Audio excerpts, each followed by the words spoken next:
All right, well, let's get into it. My name's Carl Fitzgerald, and welcome all to our first Living in Community series, Make Your Own Rules, Explorations in Governance. I'll start by paying my respects to elders past and present here on Dja Dja Wurrung country in central Victoria.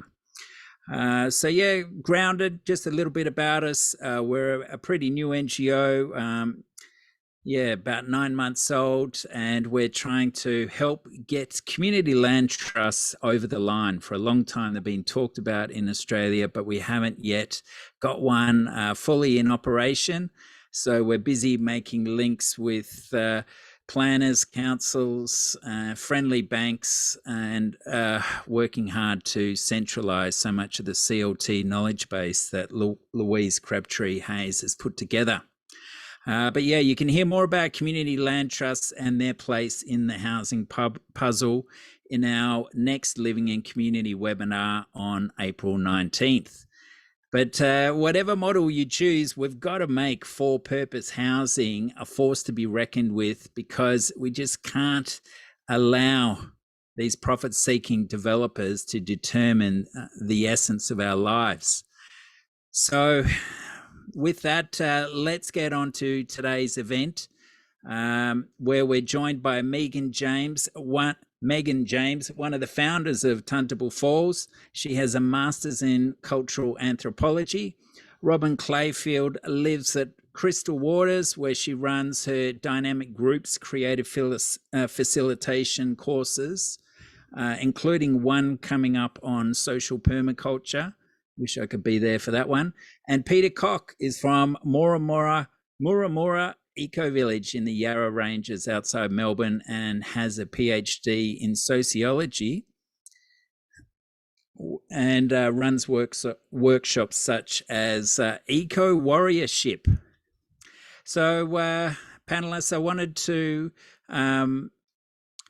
get into it, but just quickly, we're going to talk for about 45 minutes, the panelists, and then we're going to open up to questions from the floor, and they can be asked through the chat window or in person. If you want to put your hand up when we get to that point, I'll try and get as many questions through in the time we have allotted. So, dear panelists, let's get into it. What are some of the first principles when it comes to setting up a community? What are these first steps you'd recommend when setting up the governance side of things? I might start off with you, Megan.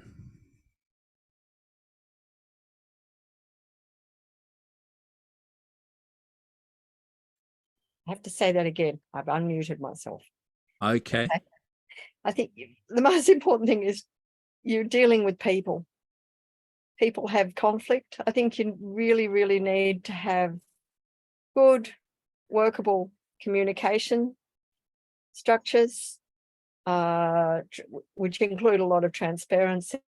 And I think you really need good, workable conflict resolution processes that people agree with and that can be followed through, even if they have to be compulsory.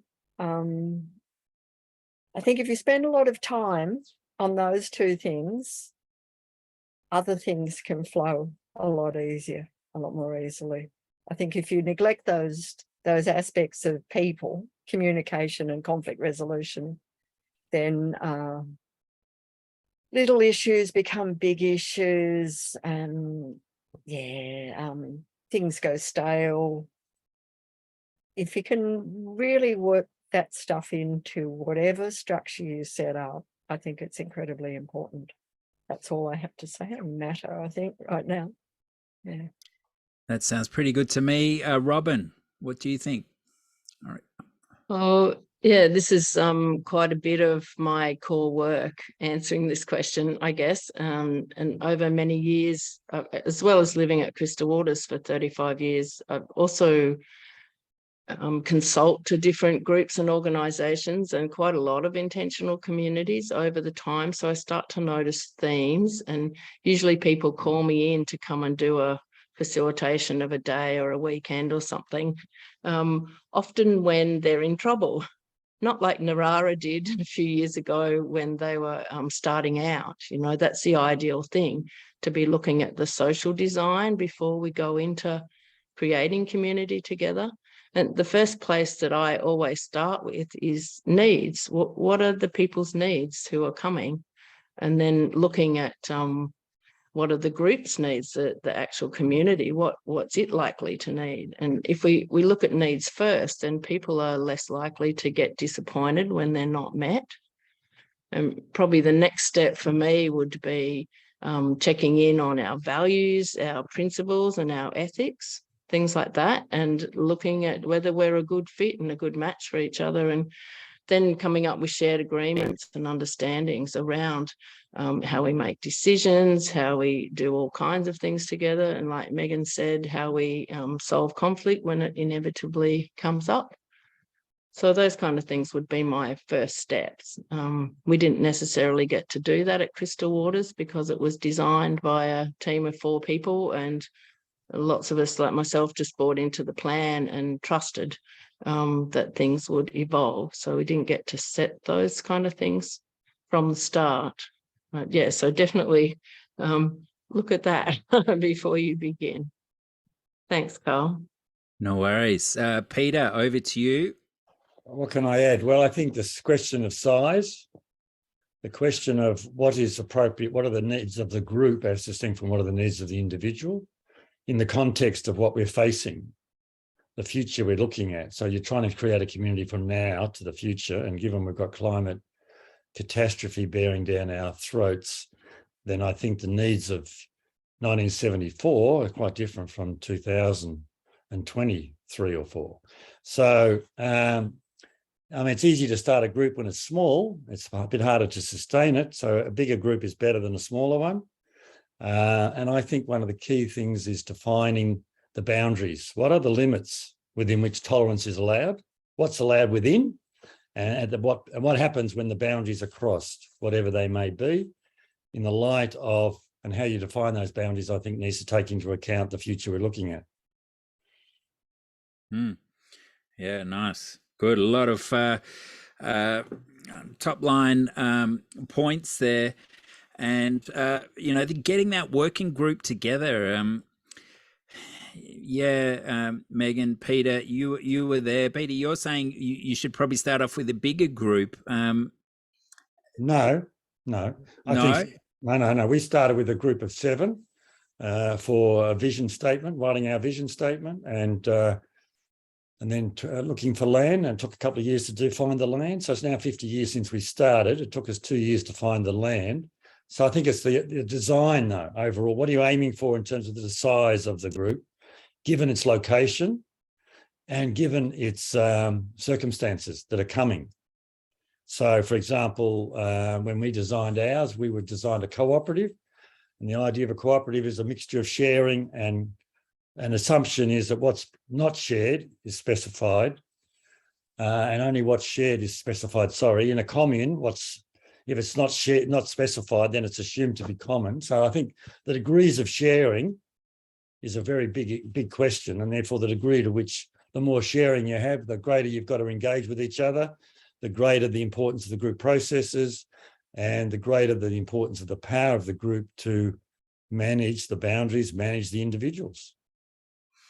And Robin, as someone who came in sort of maybe second stage, how rigid was the original establishment and the rules that were set in place? Was there much wriggle room? How did the governance side of things evolve as someone who came in? Yeah, it's a really good question, Carl, because I guess we had the experience of observing all the communities in northern New South Wales that were like a generation before us, where it was like hard to get in and hard to get out, I could say, as a simple statement. So, you know, people would often need to trial and then be accepted. And then if they needed to leave after, it was pretty hard to get out because other people were having to trial and things like that. conflicts and we'd heard some stories up here. Apparently the designers took that into consideration, and so I guess they went with almost the exact opposite, easy to get in and easy to get out. So it means we don't screen people at all. The only thing that screens people coming in is that it's got Crystal Waters Permaculture Village in its title, and we have bylaws that are no cats and dogs and no toxic chemicals and things like that. So people need to at least agree to that. But the structures that we came into, there was the way we were legally settled. We can't do community title in Queensland. So the designers were able to use the Building Units and Group Titles Act, a bit like strata title in New South Wales. And I think Victoria also has strata title.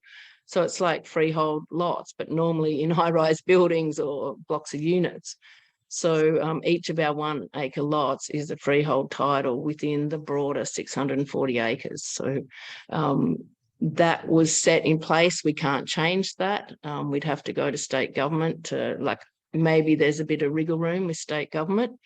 But there was also an existing cooperative here, which was a land settlement co-op. And so that was more seen as our social and entrepreneurial body. And so that was existing, but we've had a lot of wriggle room with that, although both structures in the model rules and things like that had majority vote decision-making in there. So I find that quite restrictive, but we'll get to that later if we're talking about sociocracy at all. So, yeah, it's been interesting, and we hit a really big wall last year with the local council and found out we had no wriggle room at all in terms of the whole housing crisis, being able to support people to stay for more than 3 months in our eco park, or to be able for a lot of older residents here wanting to downsize into, say, a tiny house and put it in the eco park and get a lease on that land until the end of their days. And council won't even talk to us about it. They're saying it's not within their jurisdiction. We have to talk to state government because it wasn't approved in the first place. So I won't say more than that because it's quite a long story, but just to give you an idea, we're quite restricted with what we can do. But yeah, I've been trying some interesting kind of governance things around the edges, let's say. And Megan, how much of this conflict resolution did you work out on the fly, or did you stick by sort of certain models that seem to work better than others? I'm not sure that we have it down yet. We have had hundreds of words written and rewritten and processes tried and retried, and that's why I think it's really important to get those things set up simply but clearly in the beginning. We have a very open community. It has become a lot more closed in the last 10 years due to the lack of new house sites, but we have a very big community. There's 1,800 acres on our cooperative, and we have 250 shareholders, not all of whom live here, but we have a fair number of residents who are also non-shareholders who rent their houses, and it's just sort of grown from a hippie dream, Tuntable. So it has, we've done very well to survive, really, I think. And we do manage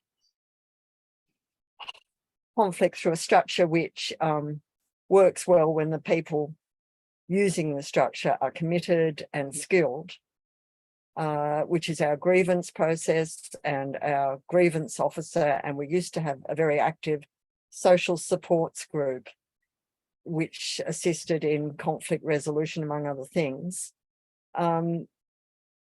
I have to say that at the moment, I don't think we're doing particularly well.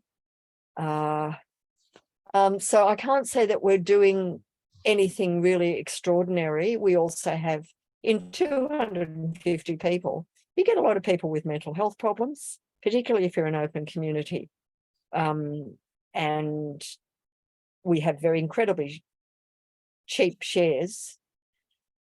And we've basically, I've always thought that we're like a microcosm of a suburb just plonked out in the country. We have lots of really committed, idealistic people, hardworking people. We have bludgers. We have people with mental health problems. We have a lot of people, I would say, that are neurodivergent, who have, their own ways of things and communicating, which needs to be accounted for in conflict resolution and in getting along. And I think the best things that we do are actually informal, getting together, having community dinners, having dances, parties, musical events. We're also incredibly fortunate, and I'm very grateful for my role in establishing preschool and a school here, which means that we have a lot of young people with children will move here just for the school, which means that we're not stuck with just the first generation who set up the place, who are basically all around my age. And I think that helps us survive as a community and brings in a different energy and keeps us up with the times. But yeah, we're fairly unwieldy in many respects. So I've done a bit of research of my own, and I think the best idea would be to limit a community to maybe 150 people. I think the communication might be a bit easier within that. And I actually think it's probably better to have not too small a community too, because I've also seen smaller communities on the North Coast around here that have fallen apart due to personality conflicts, or just simply due to the people involved being all too old. Yeah. Yeah. Some great But I can't points. say that we're doing anything really magical here, but our structure does involve a grievance procedure, which also is not compulsory, and we tend to outsource a lot of our conflict resolution these days. And I think that's less than optimum, because it's left to individuals often, and a lot of people don't want to engage in community justice sort of conflict resolution processes. It works well if we have a committed grievance officer, and it works even better when we have a small group of people doing that work. But, yeah, things come and go. Thanks, Megan. Yeah, Peter, that issue of what I call the HFC, the Head Fuck Collective. Robin's talked about how they don't have much of a screening process at their community. How do you go about that at Moora Moora? Well, I think that's not wise. I think you need a screening process if you want to be sustainable. But that doesn't mean it's foolproof anyway. But yes, we have one. It takes about at least a year to join Moora Moora, and it takes probably just as long as to get out, or even longer. So I think that's a good thing in the sense of getting past the honeymoon, begin to enough time to see the truth of the person who's joining, and for them to see the truth of who we are, so that no one is naive. And we're post honeymoon, I think, is very important for the decision making. And we don't have consensual. I think 5 people have to disagree, oppose it, and if 5 people say no, then the person's not accepted. However, we've only ever kicked out one person in 50 years, and that was someone who grew up there. And we very rarely say no. The beauty of the process is that does most of the work, and therefore we're not faced with the hard decision of saying no to someone, or being part of a group of, say, 4 who want to say no, and that person gets in, and then you've got to deal with that and all that. So, yeah, that'll do. Okay, and yeah, I'm just thinking about those core issues that founders need to set up, so that these other issues such as cats and dogs and various bylaws issues, what would be the biggest levers that founders really need to focus on, Peter? Where do you think in that space? Well, let's put it this way: if you've got to make those decisions beforehand, because if you don't, then you can't undo it. So, for example, we're talking about the problem of once you've got a subdivision situation in relationship to Crystal Waters, it's very difficult to change that. And if once you have no dog, I say, well, we'll introduce no dogs and cats later. Well, that's not going to happen. Once you have one dog in, that breaks the waters. You either have that policy and you stick to it, and we've had to fight for a tooth and nail. We're not connected to the grid. We've had to fight tooth and nail not to people wanting to connect to the grid because it just goes past our door, or some people have wanted to subdivide the place because all our land is owned in common. There are battles always to be fought to sustain the fundamental boundaries. Whether or not through time we could, and in terms of the climate emergency happening, improve our degree of communalisation. So we're sharing more, we become more committed to each other, which is what I think we need to do. I think is going to be a vexing issue. But when the fire's at your door or the flood's at your door, it's too late. So, I think that's the big issue, is we've lost the ability to share and to share intimately. I mean, I went to visit the commune in Zeg in Germany, and their processes, because they have very communal, communal economics, open to shared partners and so forth, but they have a very rigorous process called the forum, where people have to be prepared to talk in front of the whole group about what their issues are and so forth, and they have a facilitator there, and that's a regular process. So you have a process that matches the degree of sharing.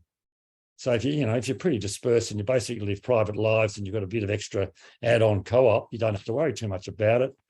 But if you're going to improve the power of the group to care for individuals, to care for the environment, and to care for the future, then you need a lot more tougher, rigorous, confronting, difficult, powerful processes. Yeah, Can Robin. I speak to that a little bit, Carl? Just given what you've just said, Peter, too, how we have found some ways to help deal with that, given that we haven't been able to have those kind of things in place from the start. But I guess the only piece of social design that the designers acknowledged that they said they didn't do any social design, but the one piece that I saw was implementing a system called elders, where fairly early on when there was more than about 20 or 30 of us here, everyone was gathered together and asked to write down everybody who's here. I think there was maybe about 80 of us here by that stage. Write down every person who you think that would be a good person to call in to help a couple of people talk if they got into strife. And so even though I was only about 40 at the time, I got to be one of those people. And so it was like mediation. We all upskilled a bit, and that seemed to help us with any kind of conflicts for quite a long time. It probably lasted for about 15 years, but then was done away with. But something that a few of us have introduced more recently, because we've seen quite a need, even though we're, have all our own freehold lots, there's still quite a strong sense of community here, not amongst everybody, because there's 83 residential lots, but it's the people that come together and show up and do the work are the ones that are community. And if there is conflict or big challenges, it ripples really quite strongly around the community, even though some people don't engage that much. So a few of us, my partner and myself mostly, saw a big need when it appeared that somebody was almost getting pushed out of the community, and it just didn't feel right. And at the same time, there was also a provocation from one of our young people here that it was around patriarchy, and it kind of blew a whole conversation out of the water. And try and make a short story, in the end, I said, look, instead of just all getting together and talking about this, let's have a heart circle where we're talking from our hearts rather than, our intellect. And it proved to be really valuable. And it started off a fortnightly heart circle, which we've been doing for 2 years now. We've just gone to doing it once a month. it's not that widely taken up. Like we just get, you know, anywhere between 3 or 4 to a dozen each time.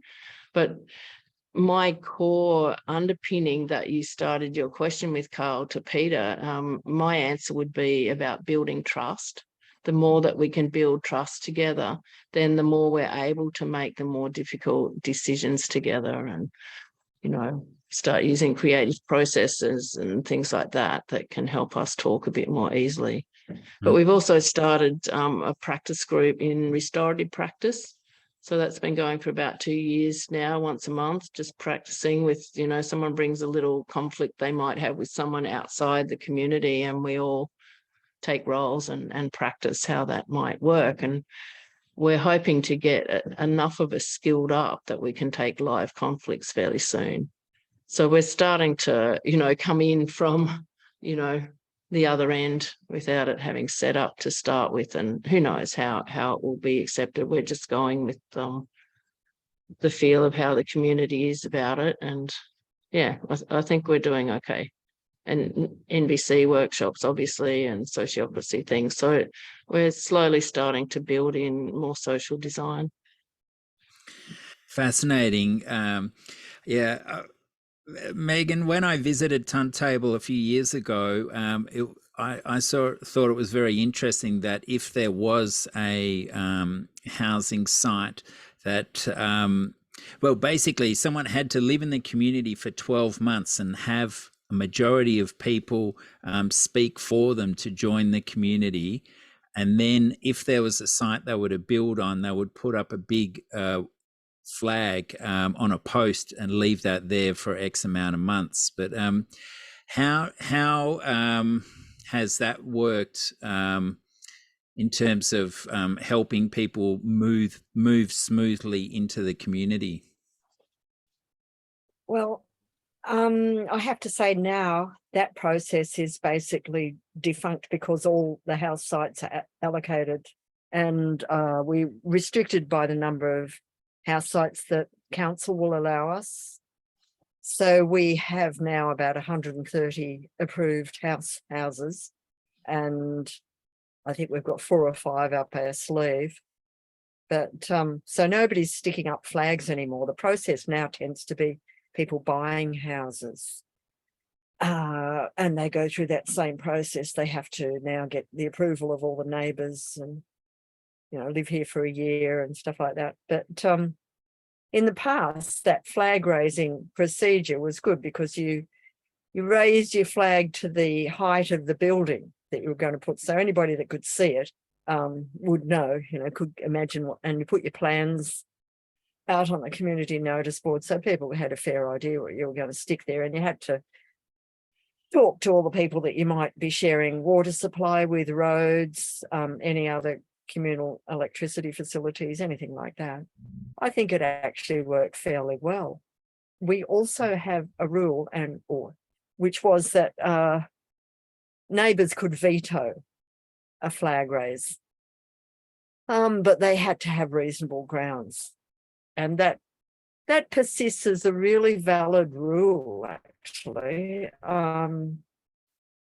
because, yeah, we get people, difficult people, territorial people, but if they can't come up with a reasonable grounds for their objection to having a new neighbour, the communities as a whole override them. And generally it's just because they're territorial and they want more space of their own and they don't like sharing. It's an interesting dynamic that has shifted over the years, though, from when we did build our own houses to now when people buy houses. It's definitely shifted the sense of ownership and the sense of belonging, I think. We were making our own community. People now buy into a community and they may or may not work hard to achieve that sense of belonging that I think we gained through basically a lot of hard yakka, because we were living in tents and sheds and shacks. And then on top of that, we were fighting for the rainforest. And also fighting for the right of multiple occupancies to exist. in our early years, we had a lot of, challenges, and we worked very well, I think, together to get through and to become established as we are. And then the last few years, we've had major bushfires, major floods and landslides to deal with. And that has been quite unifying for the community too, as is the school, as I said before.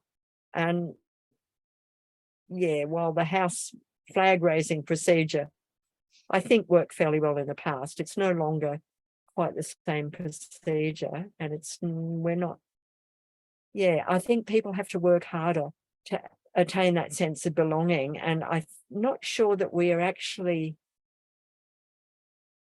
working hard enough for that.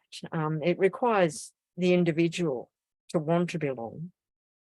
And it requires a situation where they need to work hard to belong. So work days are good. Emergencies are good. Working together, to bring up your kids, that's really good. That's probably all I want to say on that. Yeah.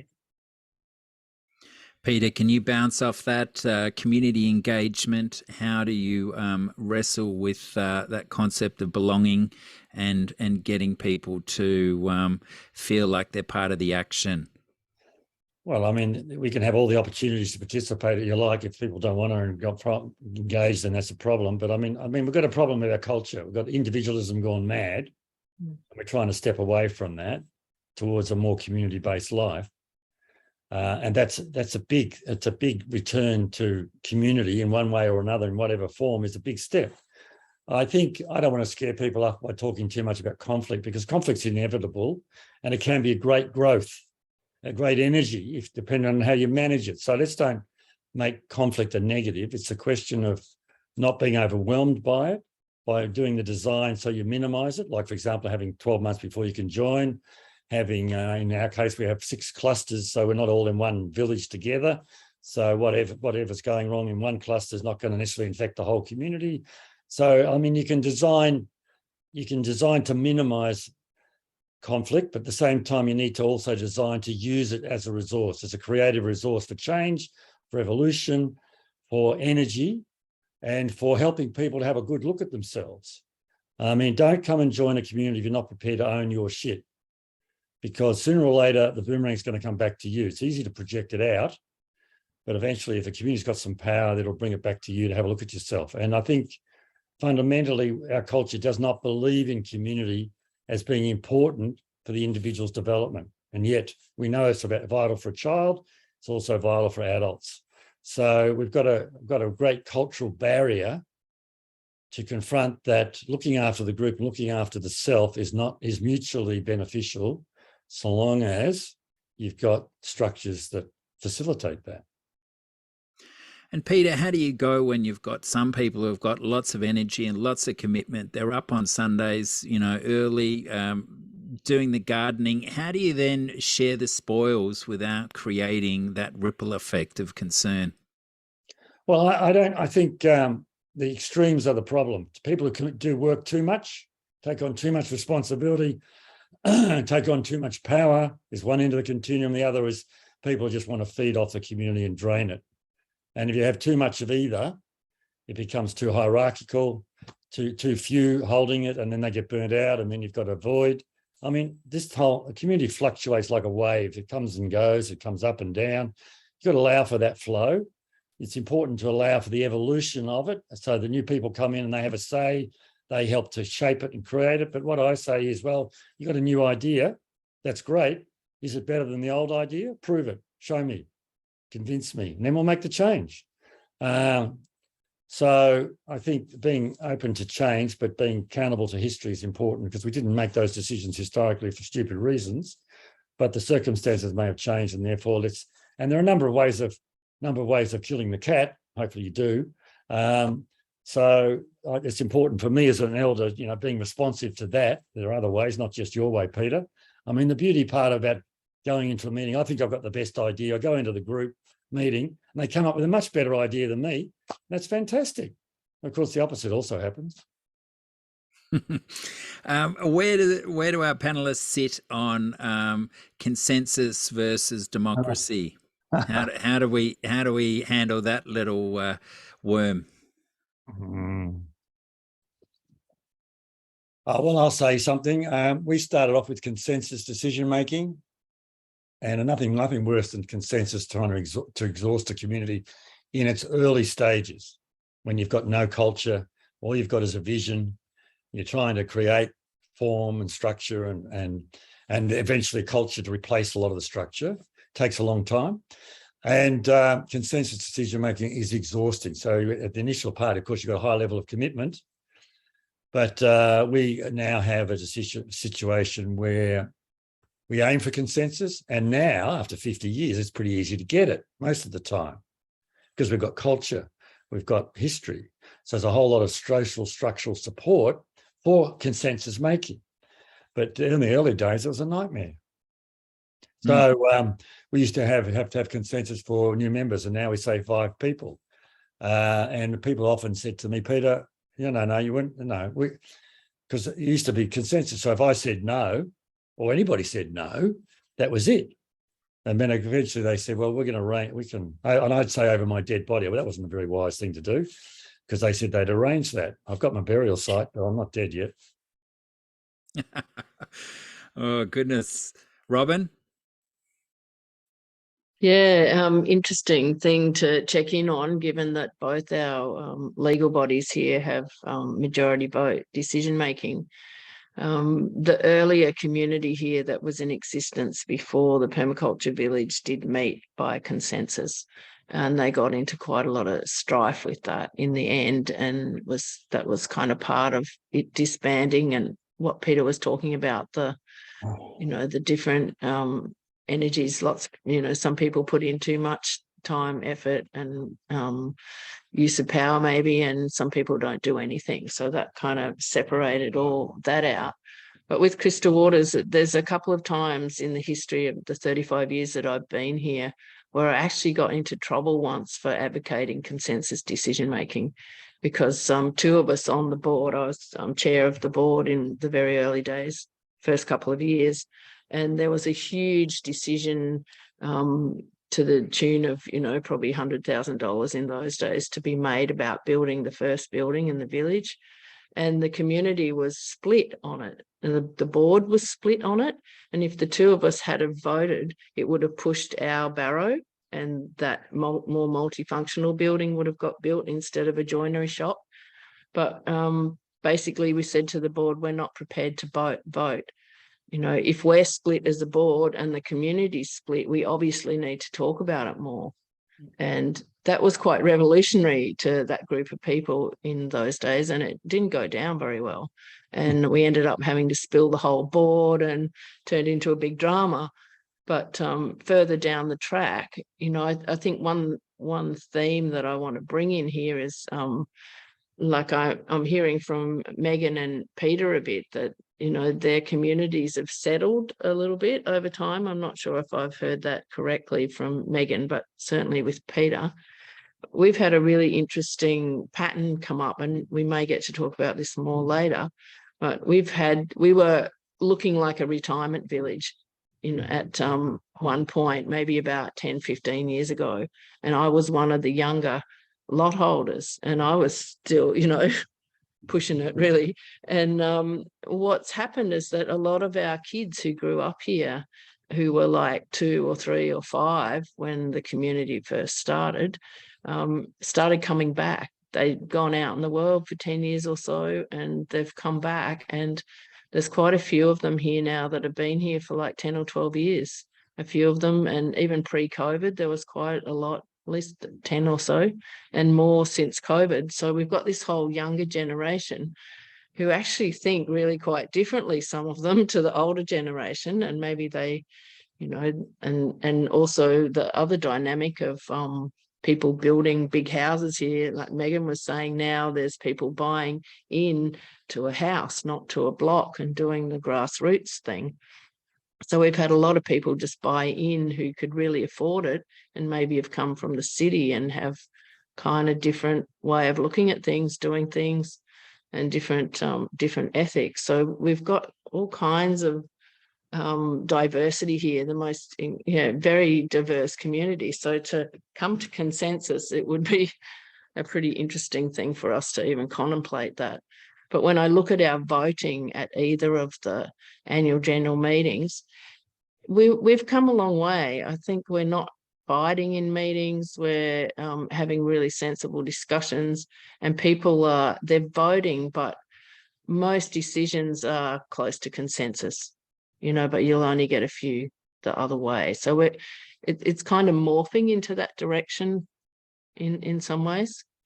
But the other thing I've been playing with a little bit at times is using a sociocratic style of having our discussions in some of the important issues. If people aren't agreeing very well, I'll offer, let's come together and I'll facilitate in a more sociocratic way.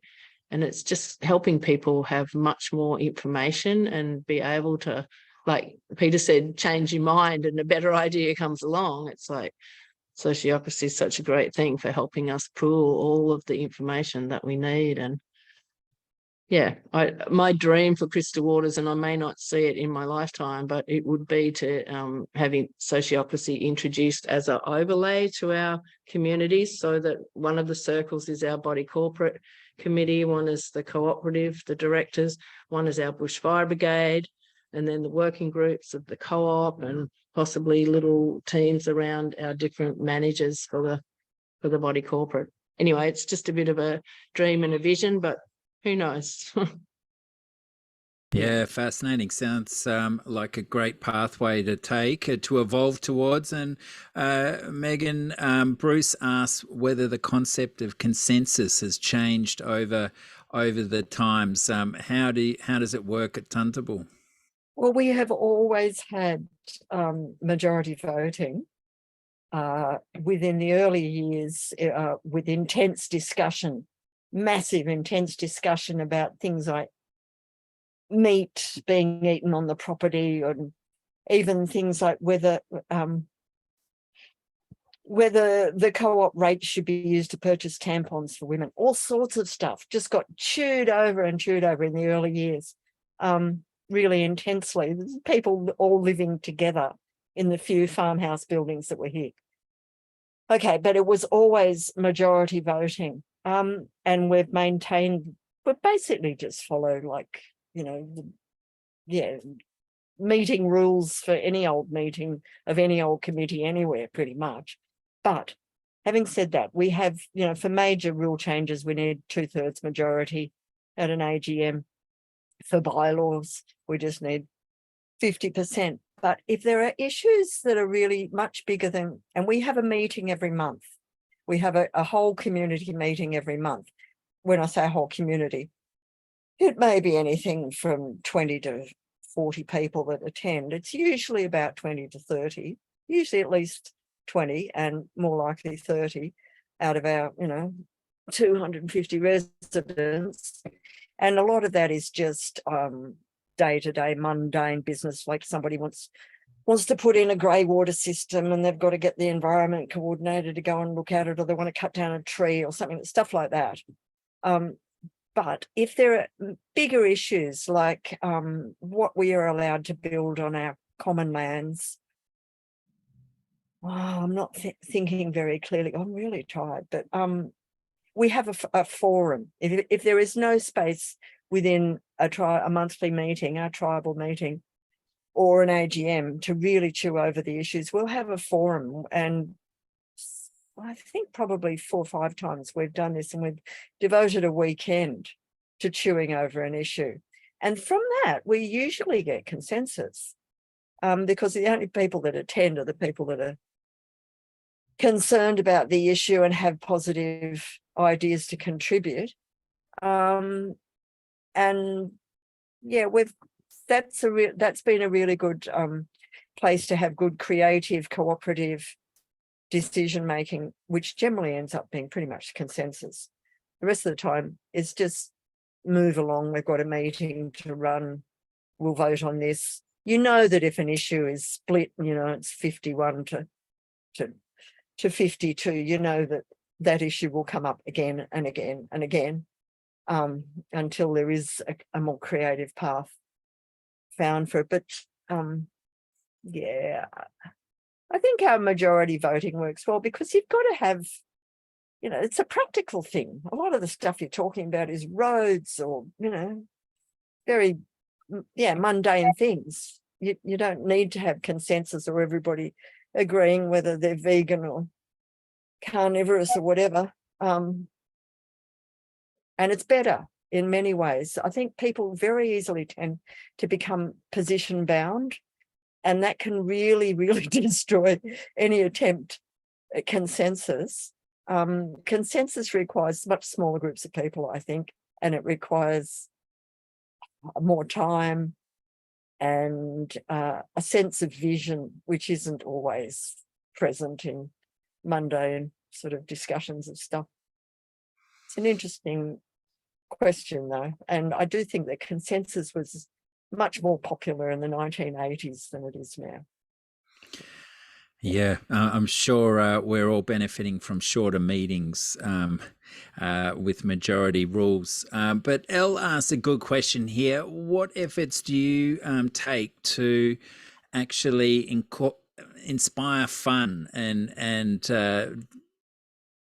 what proactive steps do your committees take to build in this fun and goodwill and help those positives really develop? Because it seems like, you know, it is hard work to set up a community, and some communities get sort of a reputation of having rules all based around, no, you can't do that, no, you can't do this. But how do you encourage the positive?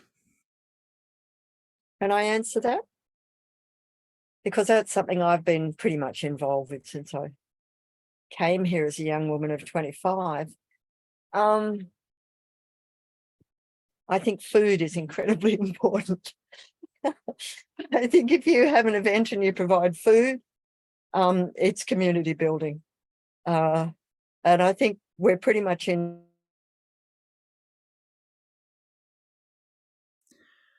Oh, we've been doing so well on the internet. With Aboriginal people on that one. If you provide tucker, I'm just going to turn that phone off in a second. If you provide food and a community venue, I think having a community venue is incredibly important. Having a community hall or some space that is owned by everyone that can be used for gatherings. And those gatherings can be work days. We have bush dances, not as regularly as we used to. COVID has really put the kibosh on a lot of our community events, and we're slow to pick up again. But we do have, people have birthday parties in our community space. We have huge gigs sometimes that the whole region may come to, big bands and things like that in our community hall. We have also the school. I think children really do bring people together, and events involving children. We used to do community Christmas parties with Santa and all sorts of stuff.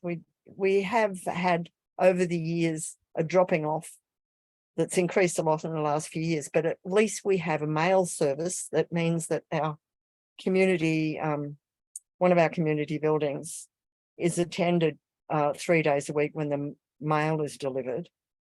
And usually we were making lunches on those days, so there's always a space for people to come. We used to have a shop in that building, and that was fabulous. That thing about food is so important. The marketplace brings people together. And back in the day, which is quite a long time ago now, we provided everything from milk and bread to chocolate and cigarettes and everything in between in that shop, and that helped enormously. But now I don't think we're ever going to get our shop back. I think our whole, the demographic has shifted hugely. A lot of people work outside the valley now and study and whatnot in their building. It's different, but we still have a lot of community events. We will be having a community event on Saturday to commemorate the 1-year anniversary of the disaster that struck us last year with all the landslides. And we'll just be basically having a very cheap community meal, and people will get together, and that makes a huge difference. And in another 2 weeks, we'll be having a community work day, and there will be food for that too. And all that stuff really helps. And if you have food there as well, I just think it works. Food and kids. And music. Lovely. And music. I'm a musician. Yeah. Robin? Yeah, Crystal Waters is very much the same. We've got 3 different cafes that happen here. One of them that's open 5 days a week. And then our bakery every Saturday morning. We have markets once a month and big music night once a month that everyone comes to. And a Friday night cafe, movies every Friday night when there's not a course on in the venue. But they're kind of more social things. And I guess I want to answer this question with my hat on. That's my dynamic decision-making hat. And working with lots of community groups, organisations and intentional communities around Australia, but also overseas as well, and noticing the kind of themes and the processes that work. And probably one thing is food's always the main glue, really, but in terms of decision making, I've seen a lot of communities using the colours of empowerment cards, which I first saw referred to in the co-housing handbook some decades ago. And in my courses, I do a bit of a simulation where I help people use them so that they get a sense of it and can take it back and try it out with their community or their committee. But there's, obviously things like through transition movement and lots of other movements comes hand signals, which is another way to have a discussion.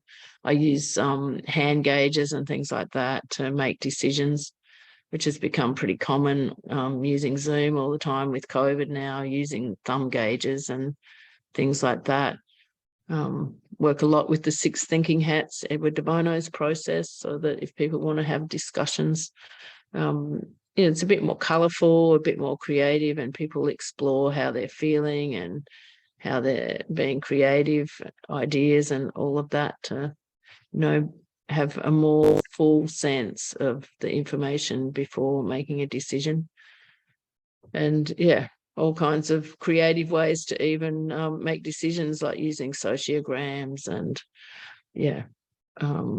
even I've just recently bought something called feedback frames from a guy in the States. I saw it on the Australasian Facilitators Network emails, and it's for voting. It's a blind system, a bit like Dotmocracy, if any of you have ever done that, where you vote with different dots for different options.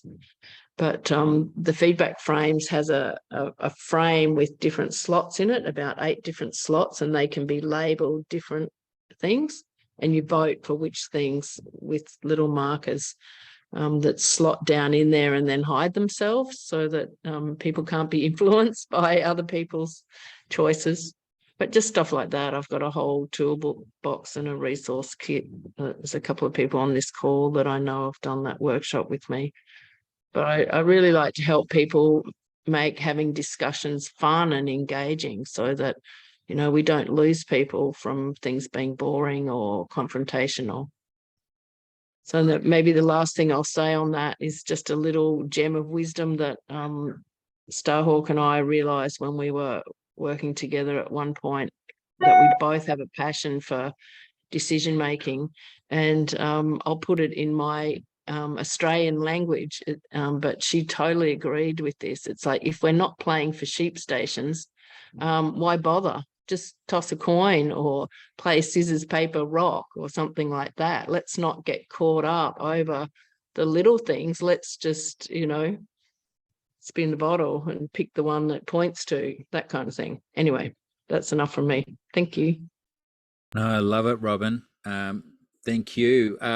Bruce McKenzie has another good question. And Peter, with you having just stepped down as a director at Moora Moora, how have you mentored the next generation of facilitators and that leadership team?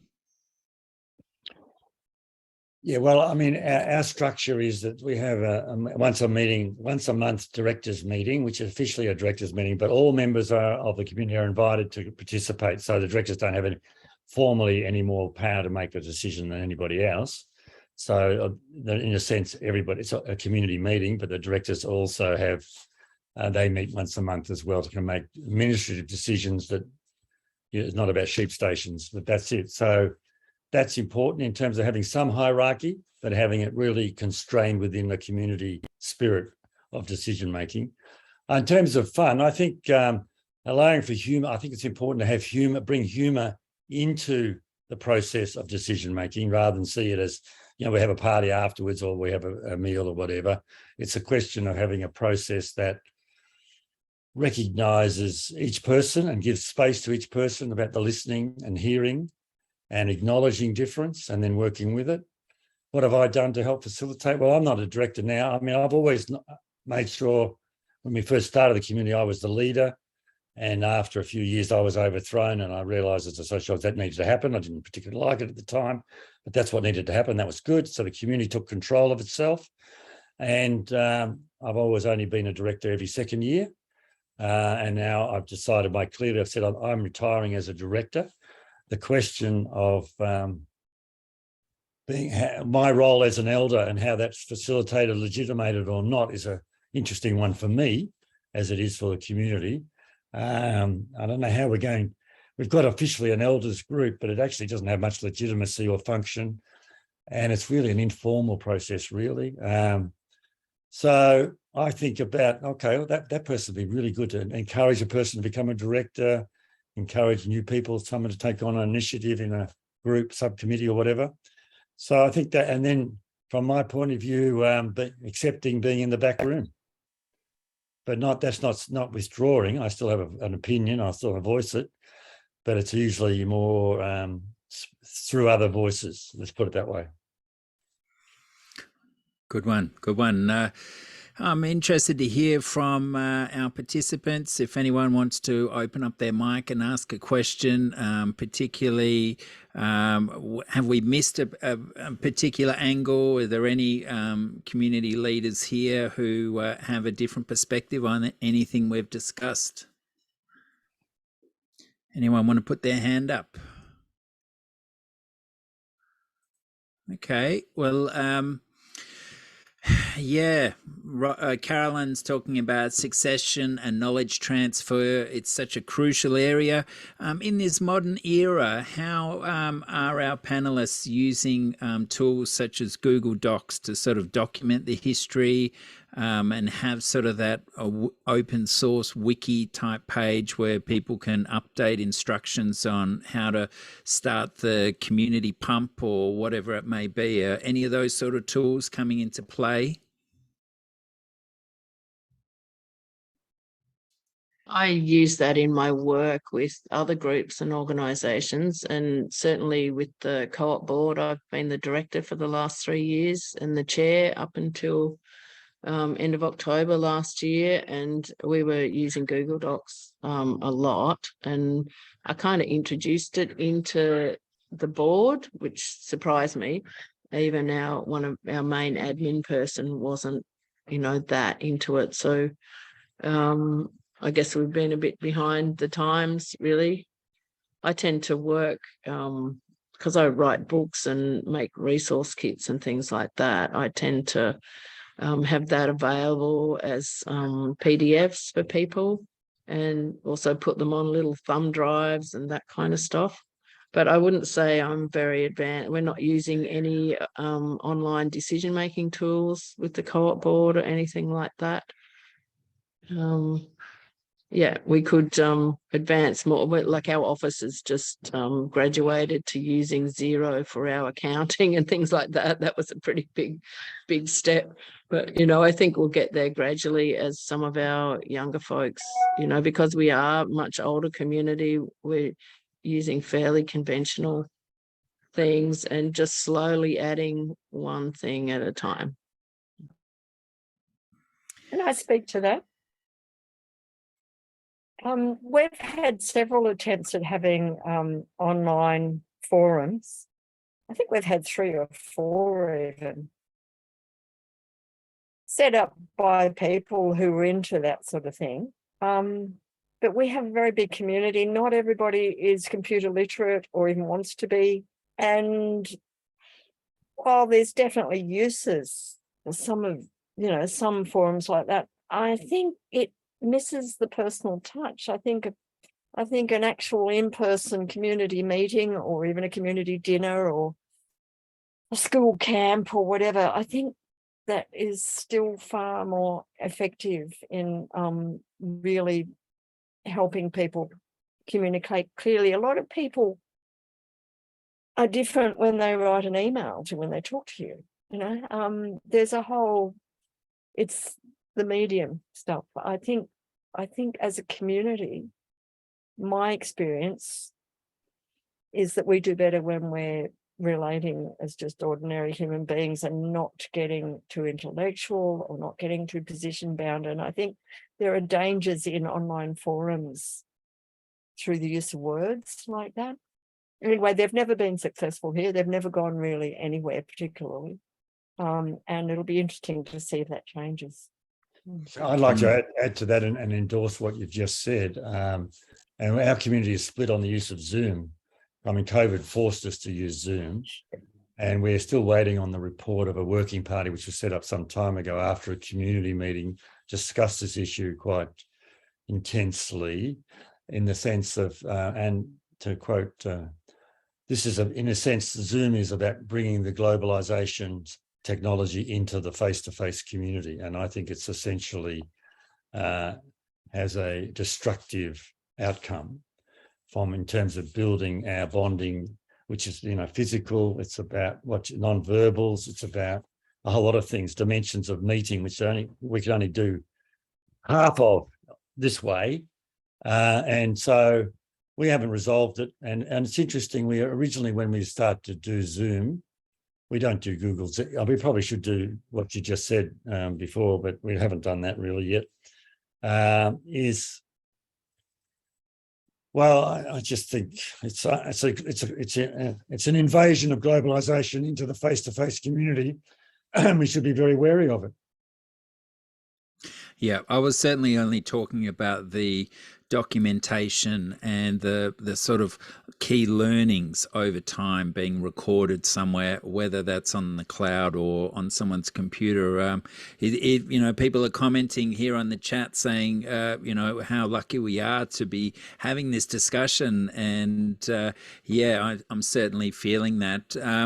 What are some of the tricky concepts, the tricky aspects of governance that people should be aware of, either in the setup phase or through maturity, that you've found are really, you know, the hardest things to manage? Well, I'd like to respond to the first bit because I didn't answer your first question. I think one of the difficulties is when people come in the door, they think history starts when they come in the door. Right, so there isn't the honouring or protection of the historic assets if you're not careful. And so we have a policy manual which is desperately waiting to be upgraded. I think the last time we updated was 2017 or 19. Well, anyway, it doesn't matter. The point is getting it updated. In other words, just to incorporate what decisions we've made since 2000 and whatever, to incorporate into that manual, because it's an ongoing, evolving story, and it's a very important document. So that's where the evolving story is evident, and that's important. Someone's writing a book about us, and that's good. I mean, I think,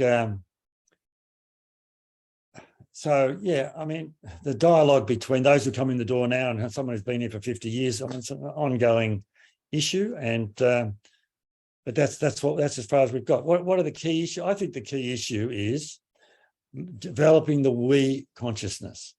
In governance, it's about putting the group interest first in a way that incorporates the diversity of individuals. But the we comes before the I. And that's tough. And we're not used to it. And we resist it. But that's the fundamental need for the future we're going to deal with. The we before the I. And if there's a conflict, or the we that incorporates the recognition of the diversity in the I, so that the individual benefits, but only in the context of nurturing and supporting the growth of the group. Robin, this must be a question for you. Yeah, I wanted to pick up on Peter's points there about decisions, and when people come in and, you know, not necessarily valuing what's come before. I've actually come up with the process when I was working for Balbunya community, which is up near Yamundi, and they had that very thing that was part of their brief to me. And it was about, you know, they had a few new people trialing to be in the community, but they were like 3 years old by that stage. They were ready to do their permaculture design for the 40 acres. And they had to make some key decisions like around animals and things like that before they could do the design.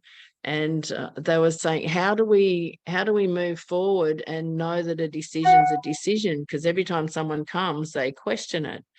So in my planning, this idea came to me of having, I call it many baskets. And so there's one basket in the middle and it's quite big.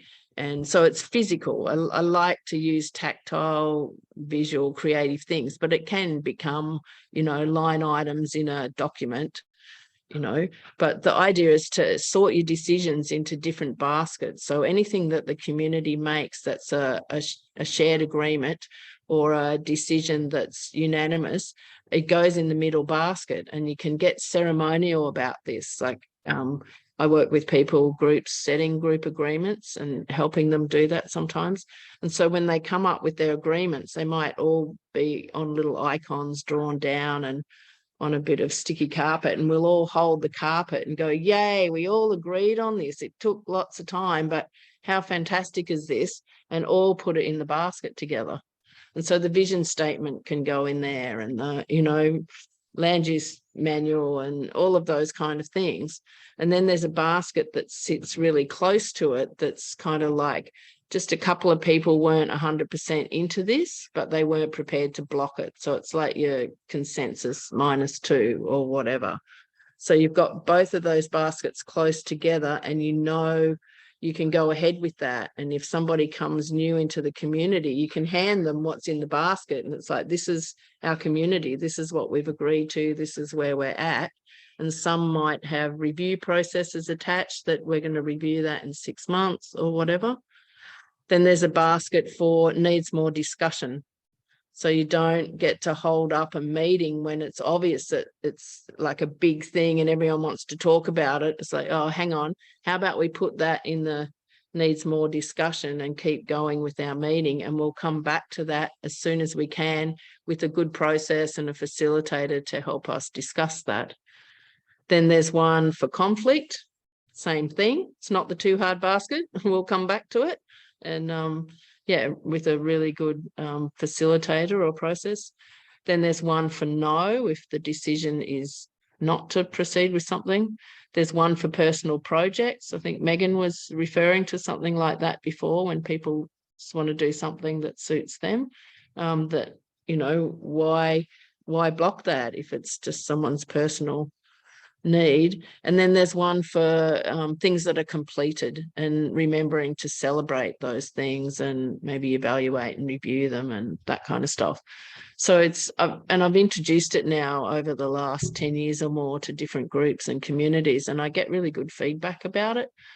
And it's just one of those fun creative processes that I'll kind of just float there with you. And just in a sentence to answer the other question, I think really engaging everybody and having respect and ways to include everybody in the decisions and the discussions so we don't disenfranchise people. I think that's really the most important foundational thing that we can be looking at. I'd like to add to that what's missing from what's been just said is the question of what's sacred, what's not negotiable, what is part of what we take forward, and we're not going to have discussed every 6 fucking months, every 12 months, and so forth. And that therefore, in order to challenge certain things, it requires a different degree of something. Anyway, I just think the concept of sacred is important in terms of the boundary issue. What is sacred, and working that through. And therefore, what in some senses is very difficult to change. I mean, we can talk about the subdivisional things, the boundaries, the legal stuff and the councils. That's one part of it. It's very difficult. But is that sacred? So what's sacred for our future together, given what's coming? Okay, could I speak now? We have a process, I think, which is quite actually fairly effective in educating new people. You have to live on the community for 12 months, but you have to attend at least 6 community meetings in that time. And at the beginning of every community meeting, we acknowledge country, and we also reiterate our common aims and goals, our mission statement, basically. And I think that's very helpful. The other thing that we have is a little handbook, because we've got this massive tome of rules built up over the last rules and bylaws that we've built up over the last 50 years that any new shareholder is supposed to read, but I doubt very many do. Most of the old ones have sort of probably forgotten because things have changed so many times too. But we have a welcome handbook, basically, which is a very, it's an overview of all the different aspects of living in community, and it sort of might range from the care of tools to the rules about, flag raising and a brief history of the co-op. But it makes it fairly accessible, little information sheet. I think there was something else I really wanted to say, but I think I'm getting tired. Oh, I know. I think it is incredibly important not to alienate people, and that divide that can happen between people working too hard, taking on too much power, resenting the other people who aren't pulling their weight, and then the other people who start talking about they, like the authorities, when it's just we. And I think constantly having to revision and rework that sense of belonging and developing tolerance and compassion. That's an ongoing job in a community, and for new people as well. Just keep going at it. The other thing is we're very, very fortunate in that we live in an incredibly beautiful rainforest valley, and we have faced major disasters like the logging of the forest and then the bushfires and the landslides. So we are fairly united on the whole, not everybody, by care for the land that is more active. Some people actively care for the land a lot more than others, but I think we have that unifying thing and a sense that we are here together in difficult times,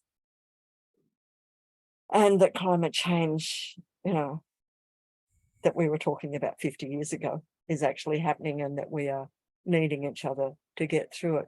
The other thing is we're celebrating our 50th anniversary this year, and over the years we've collected a lot of archival material, which includes a huge photo album and collages of photos of anybody who's ever lived here.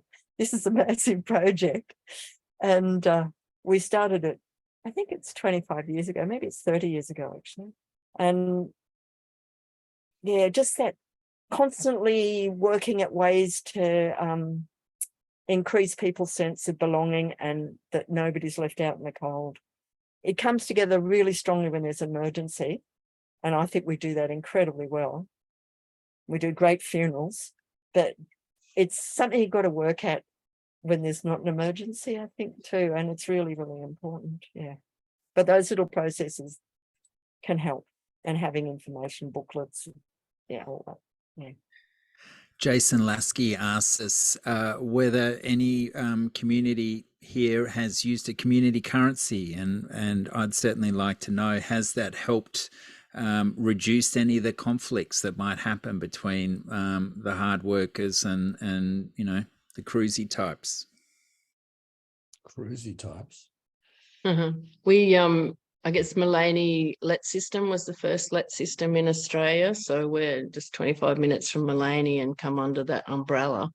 And in the early days of the community here, lots of us used the let system. I used to work there in the office, and it was constantly encouraging people. A few of us were, really advocates for that. And it was such a big part of, and is a big part of permaculture. But it's kind of, I don't know, as that that change and transition happened with all the big houses being built and people coming from other areas besides permaculture into the place, it just dwindled a little bit. Like, I'm still on the let system, I still use it, but there's not many people here who do, which is such a shame. And yeah, it could easily be revived again, but I think the diversity of people here, they're not understanding it in the same sense as all of us that bought into the plan. Most of us were permaculture people, so it was much easier to uptake that kind of thing. So I'm interested to hear from the others if you've had any success with things. We have got, really good skills database of everyone's skills and things like that. But yeah. Anyone? Oh well, we had a go at that in the 70s too, and it hasn't really, and it died. I mean, things like that, as you said, can be resurrected fairly easily if there's a need. I mean, I think we've been talking more recently about the internal economy and the basis of exchange, like the gifting, the bartering, and being paid, and what makes rates. I mean, anything that helps to bring the economy inside, I think is very important, and we don't have a script about that.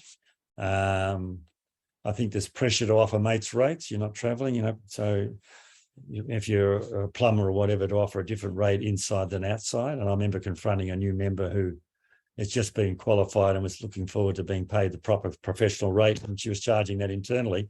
That quite upset me. And when I called her out, I said, well, I'm only above it.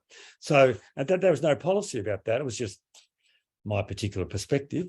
So I think building the internal economy is important for a number of reasons, sociologically, ecologically, and in terms of a support structure for people. But I'd be wary of becoming totally internally dependent. But obviously we need to go a lot further from producing 10% of the food and having 20% internal exchange and so forth. We need to up that in the future, that's for sure. Are they the sort of self-sufficiency numbers you've come up with? Well, that's the sort of level of what we have at present and have had most of our time. I mean, there's people, we've had community-supported agriculture that fell away after 10 years, and that's now being sort of regenerated in another way, which is really good. But communal production of food by the whole community, I think that's really, I mean, the kibbutz did it and did it very well.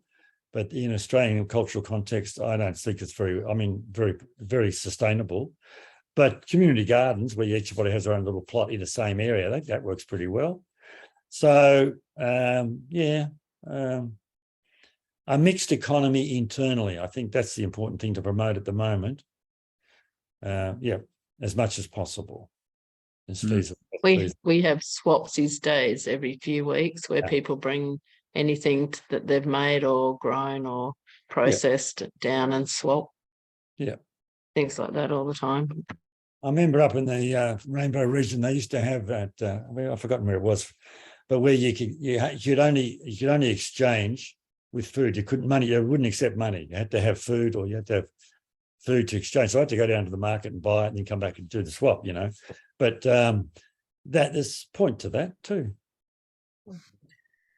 David Holmgren asks, brings us back to the tricky questions, a question I asked earlier. What are some of these trickiest aspects you're having to manage? And he's wondering whether entry and exit of people into your community is, how do you do it? What's the best practices you've experienced?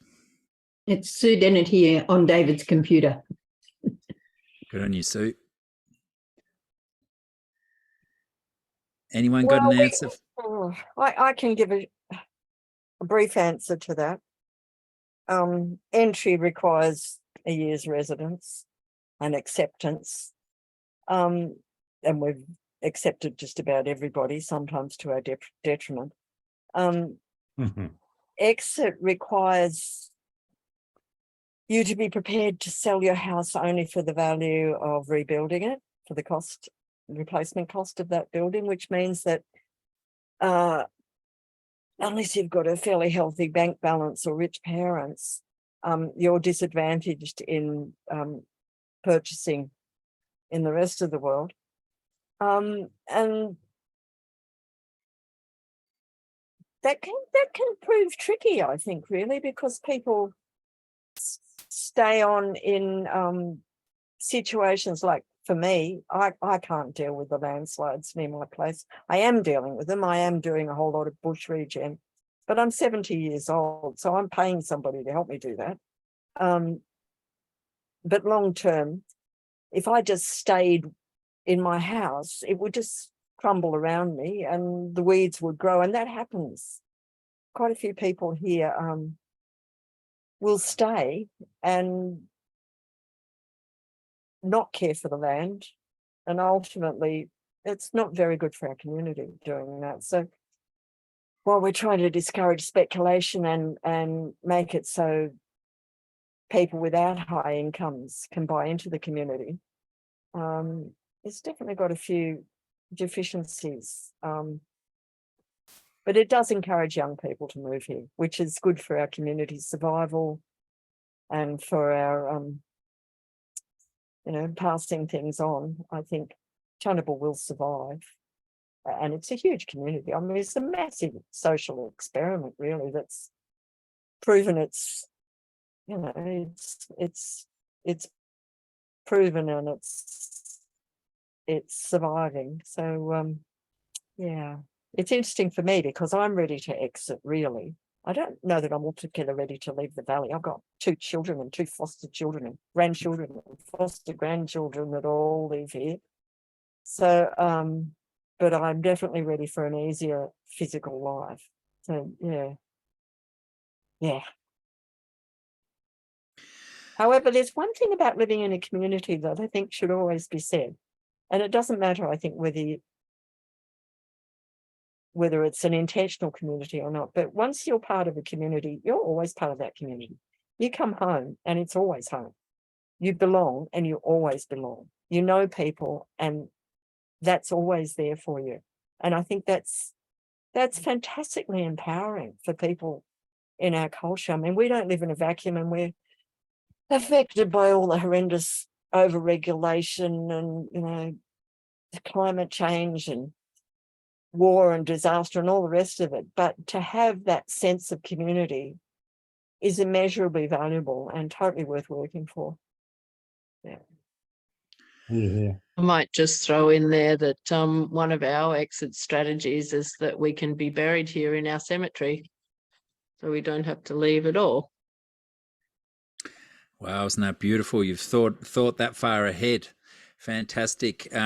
Yeah, we're getting towards the end of our time. I kind of want to keep talking, but Rod asks a great question. Is adopting and maintaining progressive governance models in community hard when it relies on alternative and progressive people being present?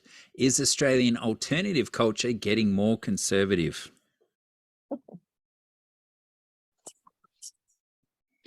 Well, I think our circumstances are getting more radical. That's another way I'd put it that way. And we're going to have to get more communal. We're going to have to share more. And from our human well-being, community's we know for a fact that we've got a mental illness crisis as much as we've got a climate crisis. And it's because people live by themselves, disconnected, except for the virtual world. So from a human well-being point of view, as well as from an environmental point of view, we need to live together and we need to live locally a lot more. And if we don't, we won't survive. Simple. Well said. I think maybe just really quickly, I think things like sociocracy are becoming more accepted in the mainstream, and certainly group facilitation is, it was never even really known about or thought to be a trade or a livelihood. But I've seen somewhere where futurists are predicting that in the future, facilitation is one of the top 10 skills we'll need in the next, years. And I think community gives us some of those skills by learning to work together and talk together and have some, facilitated discussions and things like that.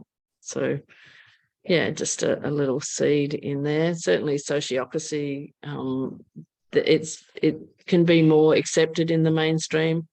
Edward de Bono's, some of the most successful businesses in the world are successful because they use his creative facilitated processes and things like that. So, if we work those edges a little bit, who knows? Yeah, reading a comment here from Tanya at Narara Eco Village, talking about climate change and planning for the future.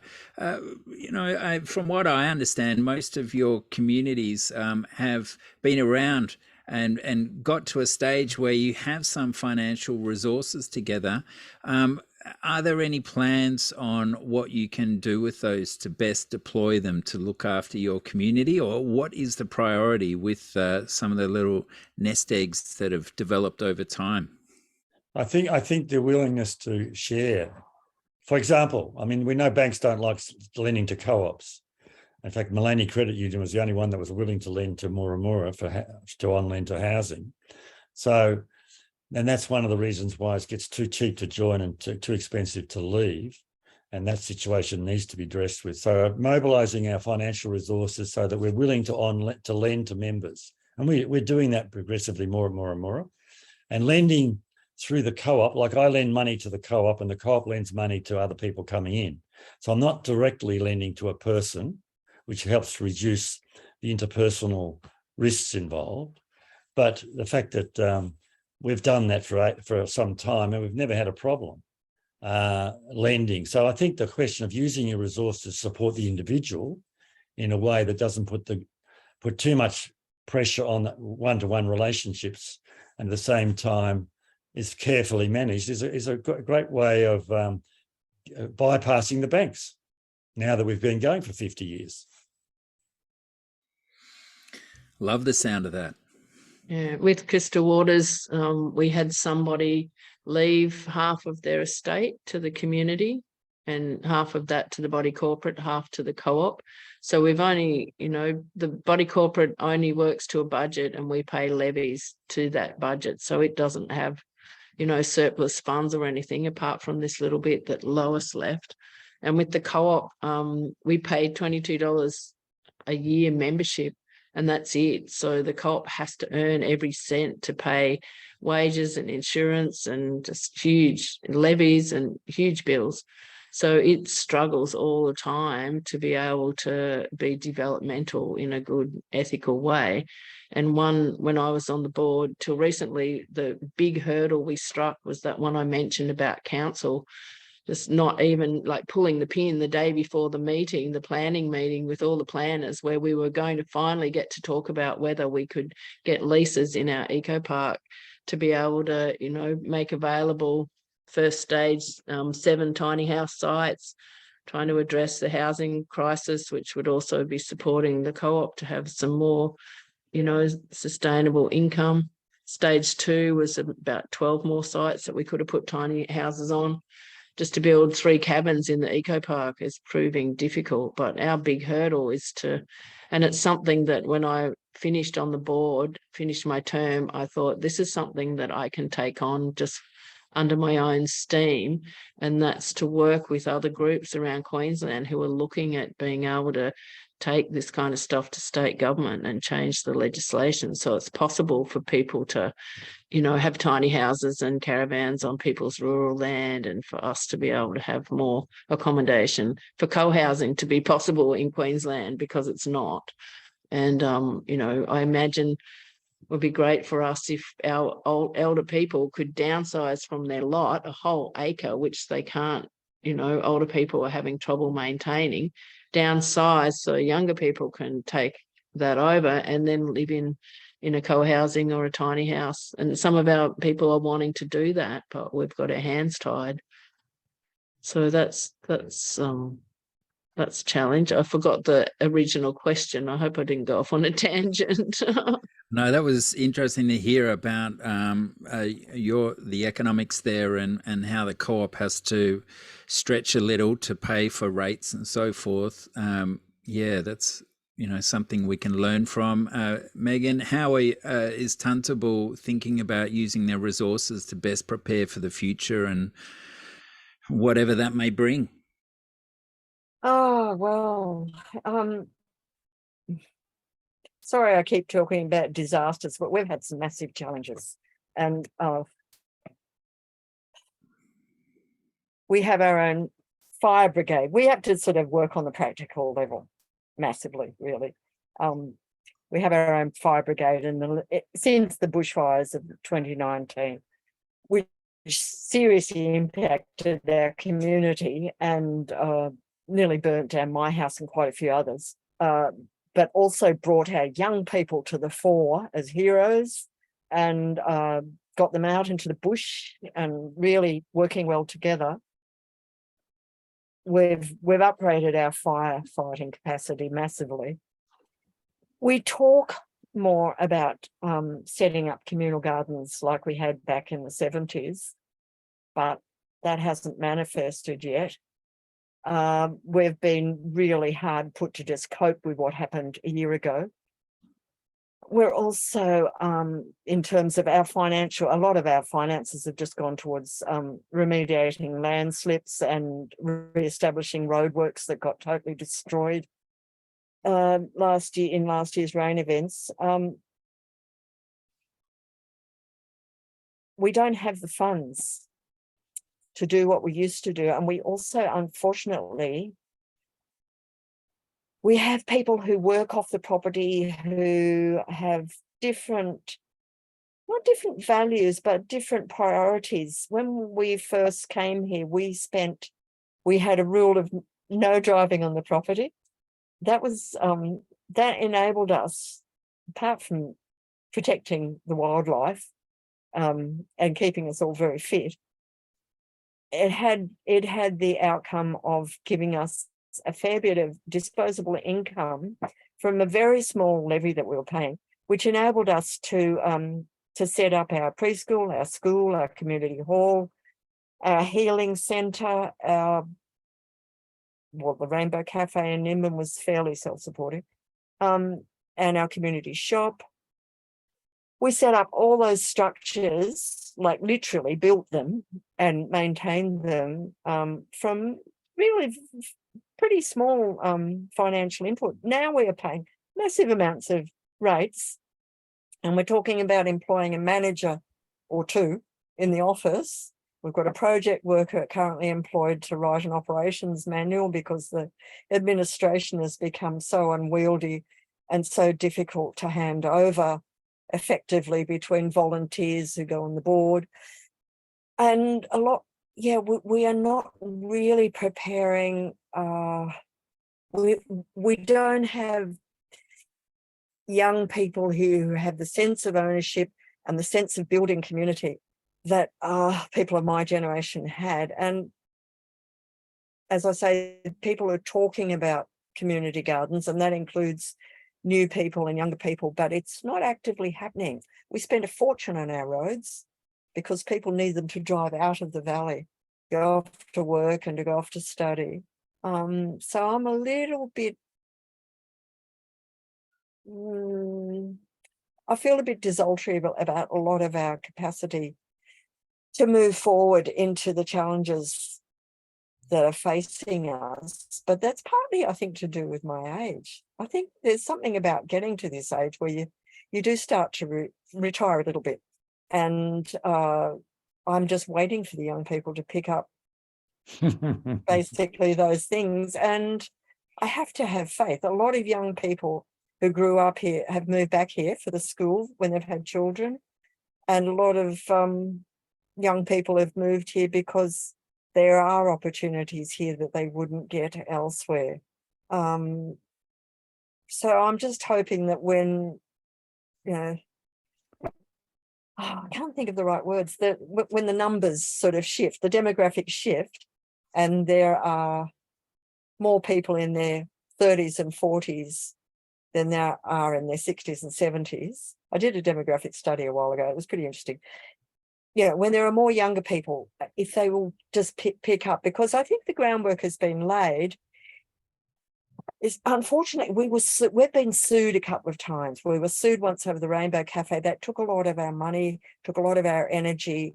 it closed us down in our thinking and in our openness. And this most recent event with a member with a litigious sort of streak, it's taken a lot of our resources and a lot of our time and energy and a lot of our faith, and it's really unfortunate. And I think it's because we are such a big community too, that people will see us as they, and as an institution, rather than, some people will, rather than understanding that, yeah, we are a cooperative. There's no they, it's we, it's us. Well, just So to let, yeah, sorry. that'll do. Well, I mean, just to agree, we've been sued too recently, and I just want to echo what you've said. And I was aware that had happened in Tuntable earlier than it happened to us. And it's the lesson for me that I take from it, and I hope the community does take from it, is that you can't afford to just sweep things under the carpet and hope that time and something else, something God magical will fix things. I mean, if you let it go, I mean, you do your best to minimize conflict. You do your best to hope that the structures and processes help to encourage participation and so forth. But when people withdraw and you let them withdraw, you've got to wear the responsibility for it. It's not surprising that people, when they are allowed to withdraw into their own worldview, and I mean, co-ops are really easy to blame because we're not perfect. We have faults, and we're well-minded.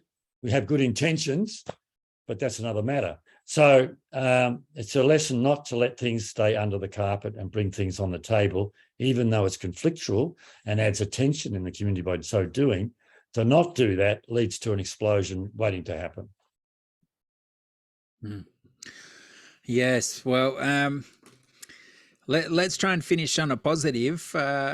Robin, Megan, and Peter, can we? I disagree. That was a positive. Don't let it stay under the carpet. Don't sweep under the carpet. Good. Robin, have you got any closing remarks? Can we just do a quick sort of round table to sum up some of the key points you think from tonight? It's been, a real pleasure to have your collective wisdom here. Yeah, thank you. I've really enjoyed this afternoon, evening, and it's wonderful to hear Megan and Peter share as well. I feel, I don't know, just supported by knowing that there's other people out there. We've got some similar things going on, and to have the conversations. Something I'm interested in here is that in the chat, I was just trying to catch up on some of the other chat questions that we haven't had a chance to answer, and there's some good links that people have been posting. I just wonder, Carl, if there's any way you could copy all of that and send it out as a follow-up email so that people have still got access to the links and things like that. Because I think this conversation's only really just begun, and there's so much more that could be said, and those questions there could inform that. So I guess I live in hope. Like Megan, I'm feeling, my age a tiny bit. I'm pretty much 65 these days, but I feel like I've still got a lifetime of work here in the community that I'd like to be part of. So hoping I stay healthful and fit for a few more years yet. And that handover to younger people, how do we transition gently and pass that the ropes on to the younger folks without it feeling like we're holding the power and they've got to earn it and that kind of stuff. That's a bit of a question in my mind at the moment for another conversation. So thanks, Carl, for the invitation. I've enjoyed this very much. Yeah. And thanks everyone for showing up. It's great. Yeah. Any last words, Megan? No, but if this were to happen again, I would ask for the people who are writing in the chat thing to be able to speak. Actually, I know it's complicated and difficult on Zoom, but just to broaden the viewpoints and the thinking. Yes, I did ask for anyone to speak up, but it's difficult. worked out how it has. Yeah. Peter, any last words? Yeah. I think what's important to hang on to here is that we're basically agreeing that the issues of living in community are the same. They don't change. Circumstances change, but the fundamentals of living in a village with others, they're the same issues. They're the same issues. How we respond to them are different, and we've got some options and choices, but fundamentally we've been mapping the forever issues of living in community. And it's worthwhile. It'll grow you. You'll learn a lot about yourself, and I embrace the journey. Beautiful. Excellent. Well, thank you so much, Megan, Robin, and Peter. Fantastic discussion. We're going to try and distill this conversation into an infamous Google Doc. We'll incorporate some of the chats as well, and that'll go on our resources page once our panelists have had a bit of time to give some further feedback to that, because, we keep hearing of people and working groups trying to get communities up, and there must be a way we can help them shortcut through some of these common issues we've identified today. So thank you all for attending. Hopefully you can chime in via our website, grounded.org.au. There's all the social links there. Love to see some more chatter on our networks. I put up a little podcast, Moora Gamble and I recorded the other day, so you can hear more about Grounded there. But let's continue this conversation. Please, hit me up anytime via the website, and let's look forward to more conversations like this. And if you know any other communities out there where there's a particular perspective we mightn't have covered from tonight, we do want to do another one of these explorations in governance talks further down the road. So let's see who we can pull out of the woodwork and bring forth all of these key learnings. So thanks everyone. Have a good night, and let's hope we can really start to see more intentional communities, preferably with a bit of an affordability lock in place to ensure that future generations can also afford to buy in. That's what we're passionate about at Grounded, and I thank you once again. All right. Yeah. See you soon.